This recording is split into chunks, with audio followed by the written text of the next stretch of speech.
Great. So thanks very much, everyone, for joining us here for this pre-match press conference ahead of tomorrow's fixture, India versus Scotland. We're kindly joined by R Ashwin, who will be taking your questions today in this pre-match press conference. Thank you, Callum. Happy Diwali, everyone. Please remember this is a pre-match press conference. Please keep your questions related to the topic. Amol Karadkar, then Kushin Sarkar. Happy Diwali, Ash. Can you just tell us how it was actually to get a game for India in blues after like 4 years, and considering the critical situation that the team finds itself in? Can you just talk about yesterday's outing itself? Yeah, so I mean, the news that I got selected in the World Cup was a very heartening news. I had the fun after hearing the news in terms of enjoying myself and gratification of what I wanted to achieve in life. So that was one side of it, and had some special dreams getting into the World Cup, wanting to do special things for the team. And after a point of time, more than trying to prove anybody else right or wrong, it's about trying to prove it to yourself, and also have something to achieve for the team.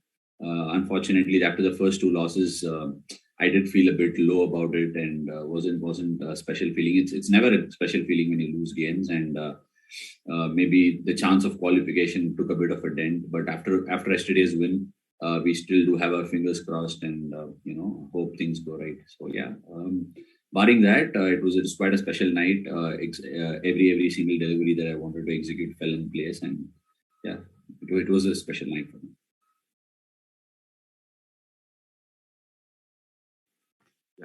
Hi Ashwin, Kushan here. My question is, for someone who has been a proven performer like you, how difficult it is to keep motivated for 4 months? Like, you must have had plans, how you plan to bowl, you do your homework and everything, and then for 4 months you have to sit out because of teams combinations and everything. So how does a champion player like you cope up with such a prolonged absence, which is not your fault? Look, fortunately, I believe life is a circle. For some people, it's a small one, and for some people, it's a large one. So, which is definitely not in our hands. For me, the understanding patterns in my life and career has been something that I've done very well over the last couple of years.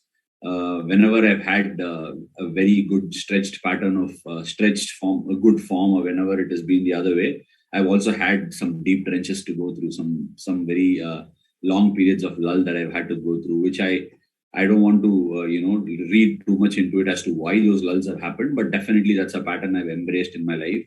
So staying humble through good periods and successes is a statement that a lot of people make, and a lot of people in my fraternity make. But I've firmly embraced it, and I've lived it, and I believe. Success, like Shane Warne once said, you only get successful 33% of the times in your career, and Sachin has also echoed that at some stage of his career. So who am I? I'm no different. So I embrace it. The easiest way to cope up with it and go through a professional circle like that is to keep preparing, keep working really hard, expecting an opportunity to just turn up at your doorstep one day. And when it happens, you've got all the options to break open doors and break open latches and locks, and that's what life is all about. So live for those days, keep preparing like that day will come. It's very easy to lose motivation and lose hope and, close those doors and just hide behind it and keep complaining. But that's something that I will definitely not do, because for me, it's not about what the game has given me. It's about what I have given to the game and how much I enjoy playing the game. You put 3 stumps anywhere and ask me to play a game at this stage of my life, I would do it with utmost happiness. By Durjabos and Shamik Chakraborty. Hi Ashwin, just wanted to know, sometimes there are questions raised whether a spinner is being too economical or whether it's trying to, restrict the runs more and not attacking as much. So, as a spinner, how do you keep that balance where you also ensure that the run rate doesn't go away and you're also picking the wickets? I'm making an attempt. For a lot of people who are actually consuming this game and also giving expert opinions on the game, I sometimes feel I sometimes feel sorry for them, because I've been playing this format from the year 2007-8, and every 2 years the game leaves our realms and it teaches us something, because the game is so fast paced. People are trying to get that 1% advantage through various technologies that's presenting itself. So I feel the understanding of the game is still backward in so many ways. And for me, when you call upon a bowler and say he's got to pick wickets, we are talking about lengths. For fast bowlers, there are different plans. For spinners, there are different plans, and there are certain lengths that a bowler cannot afford to bowl like he bowls in a test match, especially for a spinner. Most often than not, wicket taking is seen as something that just happens. It's not like that. A lot of our experts and wise men that have played the game say that cricket is a game of partnerships. Somebody, for every wicket that a bowler is picking, there is an over that's been bowled before or after that's created that wicket. So we need to understand that, and every wicket that falls through a middle over is a result of few dot balls played by a batter or bowled by another bowler. So these are just, I think I expect too much from people watching the game, but this is exactly how I play the game. I cannot shirk my responsibility of bowling dot balls or bowling economically.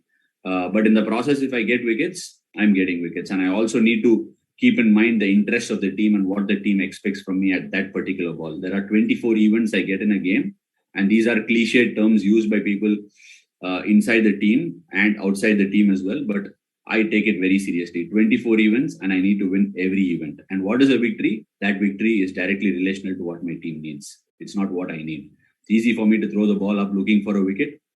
But remember, every T20 game is won by a margin of 2 runs or won by a margin of 1 ball or 2 balls. So I need to keep that in mind every single ball that I go.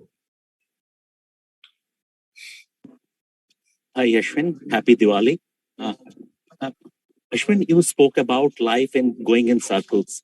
So we saw after the 2017 Champions Trophy final, India sort of mother hand wrist spin.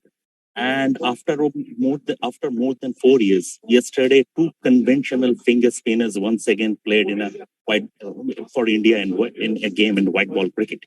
So do you see that? Do you say that it was the completion of a circle? I don't know. Circles are never completed; they keep going in loops. So I can't really say the circle has come around and all that, but. The perception of finger spin needs to change, I feel. Ever since 2017, I was going through a very good phase of my test career, and I felt like I was bowling amazing stock balls at that point of time. I didn't require anything else to be doing at that stage. But like I said, the circle stops, right? It has stations at every single place, and that Champions Trophy final was one of those stations where I had to halt and think about my cricket. And ever since I've evolved as a T20 bowler. I've bowled a lot more deliveries that are so subtle that people are still, terming them as carom balls and off spin and arm balls. But those are very subtle. I'm trying to create different angles to create different seam positions. The ball I dismissed, Gulbuddin Naib, yesterday was anything but a carom ball. It wasn't. So I've worked on it. I've got so many more options than what I used to have at that particular point of time. And when I bowl to a right-hander, I think like a left-arm spinner or a leg spinner. When I bowl to a left-hander, I think like an off-spinner. So thinking creates the intent, and the intent eventually translates into practice and then goes into a game. So there is a lot of work gone there. It is just that the consumption of what I do needs to change. We'll take 2 more questions now. Sandeep Sarkar and then Sunandan Lele. Yes, happy Diwali. Hi, Sandeep. Here's Sandeep. Hi, Sandeep. Yeah. Hi, happy Diwali. Yeah, hi, Sandeep. After securing 2 points against Afghanistan, what are the talks within the dressing room, about the chances of qualifying for the semi-final? And the second thing is, Rahul Dravid has been appointed the head coach of Indian cricket team. How are you seeing this? Thank you.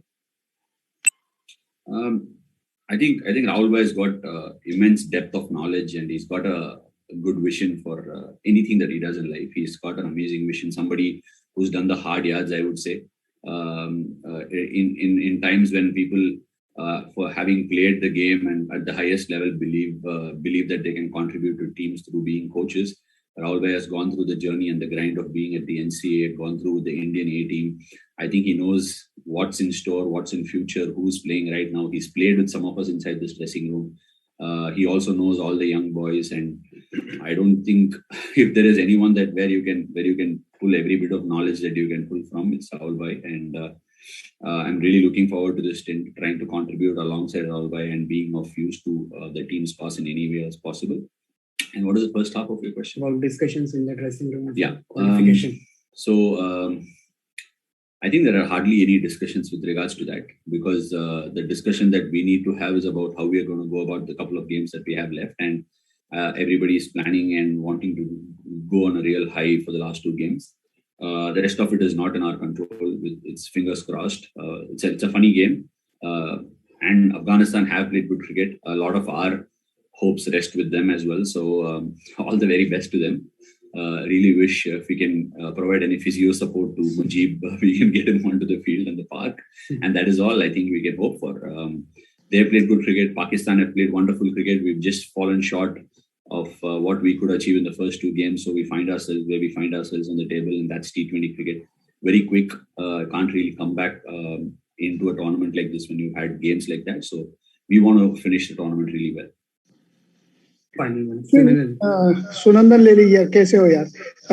Last एक साल जो रहा है अश्विन अलग रहा है, कभी आप धूप में हो, कभी फ्रीज में हो, तो ये क्रिकेट खेल रहे हो, बैटिंग कर रहे हो, बॉलिंग कर रहे हो, कभी नहीं खेल रहे हो, इसमें फैमिली का रोल क्या रहा है? क्योंकि you are in deep pain in Australia, तब आपने बैटिंग करी, अभी भी आप बॉलिंग कर रहे हो, कल आप विकेट टेकिंग ऑप्शंस दिखाई दे रहे थे, तो ये सब जो इसमें फैमिली का रोल के बारे में बोलोगे, क्योंकि ये पैंडेमिक में उनका भी रोल कुछ ना कुछ तो रहा होगा.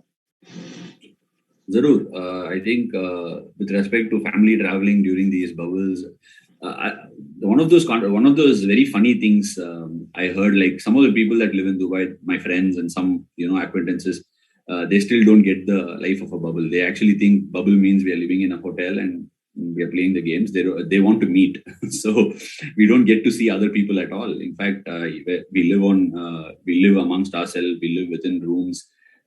Just try and create some environment where we are communicating with each other and trying to play a few team building games here and there. And that is all we've been doing for the last 8 months to 10 months. And truth be told, without my family, I would have struggled so much. I continue to owe a lot to them. Many a times when the team loses or we put pictures of family, going out and all that, people go after us saying, what are you doing? You're on holiday with your family and all that. But we are hardly on a holiday. The time that we come back to the room, if we have had a good or a bad day, family is the only place where we can lean upon. They've played more than a small role in what's happened in the last 8 months. Yes, we've had some great results. We've had not so great results, but those are what happens on the field. Behind the field, we are also human beings and we also have a family, and we need to have that sort of space and cushion to be able to go out there and play the next day. So I'm extremely thankful to my wife and my kids for having done this. And yeah, I'm sure most of the other players who had their family will feel the same as well. Thank you. Thank you, everyone. Thank you, Arash.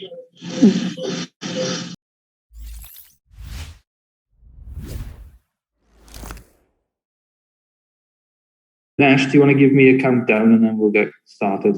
3, 2, 1. Recording in progress. Ready?